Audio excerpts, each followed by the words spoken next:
আপনারা জানেন যে আমরা বর্ডার এলাকায় বিভিন্ন ধরনের দ্রব্যাদি গরু মহিষ সহ অন্যান্য আরও অনেক আইটেম যেগুলো ভারত থেকে অবৈধভাবে আমাদের এলাকায় অনুপ্রবেশ করে সেগুলো বিজিবি জব্দ করে।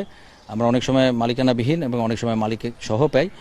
আজকের এই ধারাবাহিকতায় 20-21 রাতে আমাদের সদস্যরা জৈন্তাপুর এলাকার ফেরিঘাট এলাকায় এবং সুরাঘাট এলাকা রাজাবাজার এলাকায় আমাদের এই যে দ্রব্যগুলো পেয়েছে এর ভিতরে আছে বিভিন্ন ধরনের চকলেট, চা পাতা, কফি এবং পাতার বিড়ি, যেগুলো আমরা জব্দ করতে সক্ষম হয়েছি।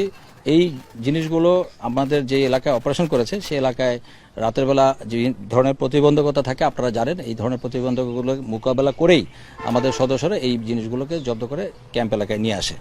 আপনারা মানে সর্বশেষ গতকাল যে অভিযান সেখান থেকে কি পণ্য আসলে আপনারা উদ্ধার করলেন বা জব্দ করলেন, আর সেটার মূল্য আনুমানিক কি পর্যন্ত দাঁড়ালো? আমাদের যেই পণ্যগুলো উদ্ধার হয়েছে আমি অলরেডি বলেছি যে আমাদের বিভিন্ন ধরনের চকলেট, ভারতীয় পাতার বিড়ি, চা পাতা এবং কফি, এই সবগুলো পণ্য মিলে প্রায় 1 কোটি টাকা সমমানের দ্রব্য জব্দ করতে সক্ষম হয়েছি।